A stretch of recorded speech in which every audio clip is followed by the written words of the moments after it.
Bonsoir Stéphanie Humeau, au piano, Voilà. et Chloé Chaume, Oui. soprano. Bonsoir. Bonsoir. Merci pour la prestation de ce soir, fantastique. Merci. Merci de votre accueil. Merci au public qui était présent ce soir. Voilà. Et puis bienvenue à Langeac, c'est la première chose. Oui. Mais voilà. Vous nous avez offert un spectacle d'une qualité extraordinaire.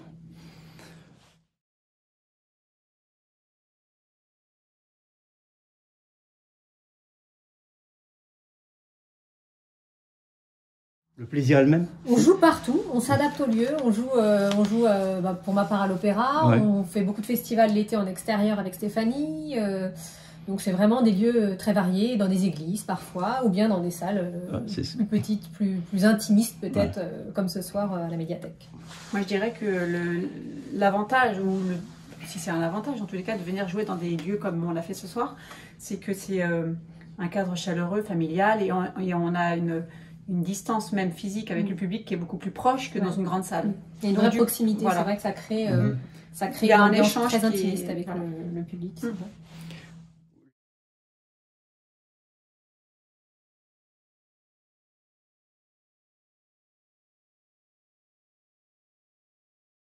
C'est un échange en fait, c'est un échange, c'est un dialogue entre le... voilà, si je ne suis pas... nous, parce qu'on travaille ensemble depuis des années. On se connaît depuis très longtemps, mais si je vais accompagner une autre soprano, disons, et ben c'est de toute façon, elle me propose quelque chose, donc moi je rebondis sur ce qu'elle me propose et inversement.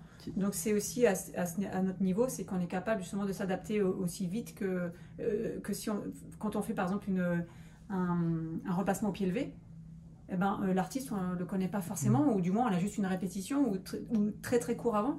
Et ben, c'est ce professionnalisme qui fait qu'on rebondit et qu'on est toujours à l'écoute. Effectivement, on a vu que ce soir, il y avait des jeux de regard. Oui, on a une complicité, parce qu'on travaille ensemble depuis très longtemps, donc on se connaît par cœur. Oui, mais aussi des jeux de regard professionnels dans le sens ça reste professionnel, mais c'est vrai que c'est très confortable, pour moi en tous les cas, c'est très confortable. Parce que parfois, on se connaît vraiment bien. Parfois, en fait, je crois qu'il y a un ténor qui vous, Luca Lombardo, Luca Lombardo, oui, qui vous rejoint aussi.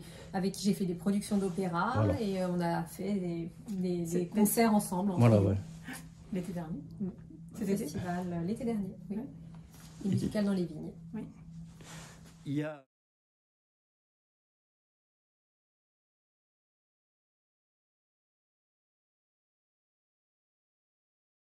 Ce soir. C'est les morceaux qu'on a mis dans le programme de ce soir, les miens en tous les cas, ce qu'on a fait ensemble. C'est des extraits d'opéra souvent, donc c'est un extrait, mais ça raconte une histoire. L'opéra raconte une histoire, et là on est à un moment donné dans l'histoire, donc il faut quand même nourrir le moment chanté dans ce concert ce soir de tout ce que le personnage a vécu avant, de tout ce que le personnage vit à l'instant où le morceau est interprété. Donc il y a une histoire quand même. Le personnage a un passé, et là il est dans. Je raconte quelque chose au moment où. L'avantage du chant, c'est qu'il y a du texte. Donc du texte, c'est-à-dire que il y a, comme elle dit, une histoire. Donc on raconte quelque chose. Donc l'émotion passe par les mots. Et les mots nous aident beaucoup. Musicalement aussi, ça passait. L'émotion passait, parce que quand je vous observais, l'émotion passait d'une autre manière. Là, ça passait par les mots, par une attitude physique, et vous, ça passait par d'autres sensations, par d'autres points. Tout autant. Du coup, voilà, bien sûr, on ressent les choses comme vous pouvez le ressentir dans le public. Voilà, oui. On essaye de faire passer. En tout cas. Moi, en tant que chanteuse, je vais m'imaginer un décor autour de moi, je vais voir des choses, et en espérant que le public le reçoive. Beau, par exemple.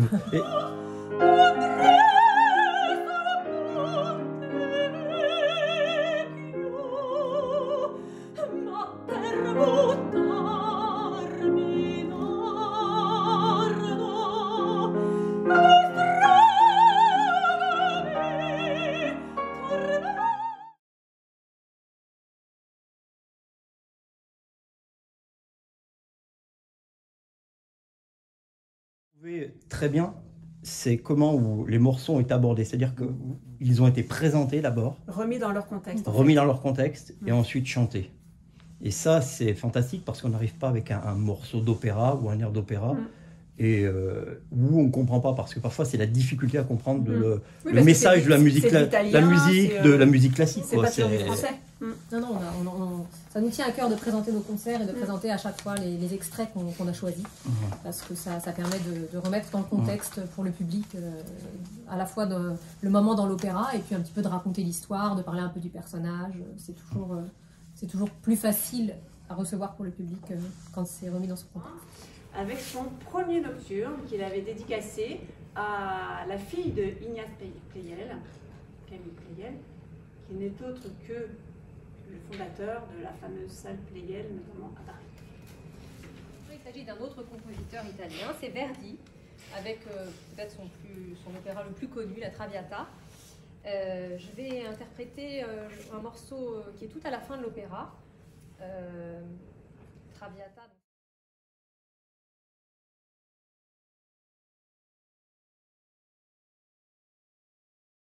Ce que je veux dire, vous êtes soprano.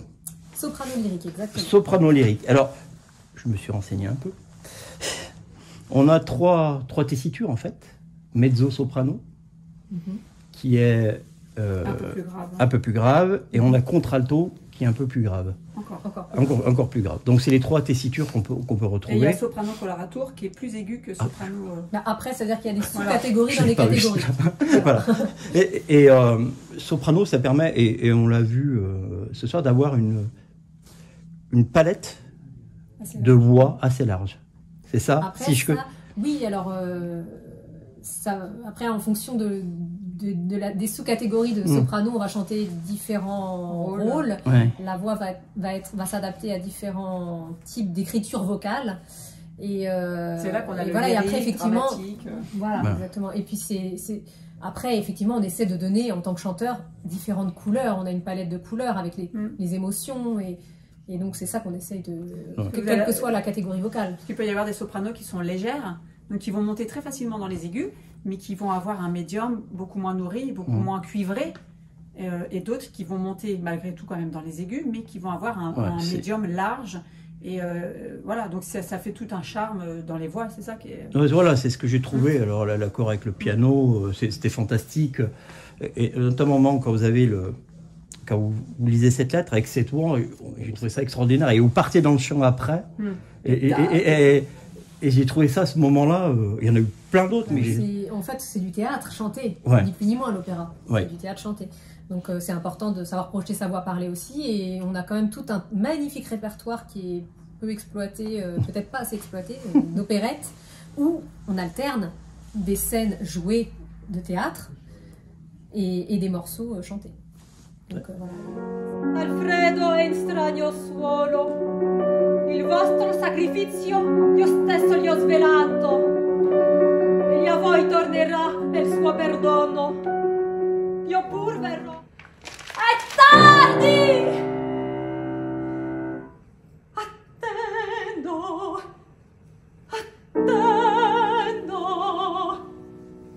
non mi giunga mai. Je vais rappeler Stéphanie Humeau, piano, Chloé Chaume, soprano. La culture, les spectacles, c'est la vie. Et je termine toujours comme ça. Une prochaine date où vous allez jouer? Oui, bien sûr. Ensemble comme vous voulez. Alors, on en a une à Paris. C'est le 2 décembre 2 décembre à Paris. Le 2 décembre à Paris. Donc, alors, ma prochaine actualité, celle qui me tient vraiment à cœur, c'est le rôle de Thaïs. Je vous ai interprété un extrait ce soir. Oui. Voilà, et je chanterai le rôle dans son intégralité à l'Opéra de Tours les 21, 23 et 25 janvier prochains, sous la direction de Michel Plasson, qui est un des plus grands chefs français. Merci bien. Merci à vous. Merci d'avoir pris ce temps, parce qu'il se fait tard.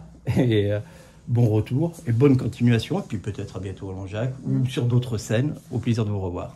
Merci.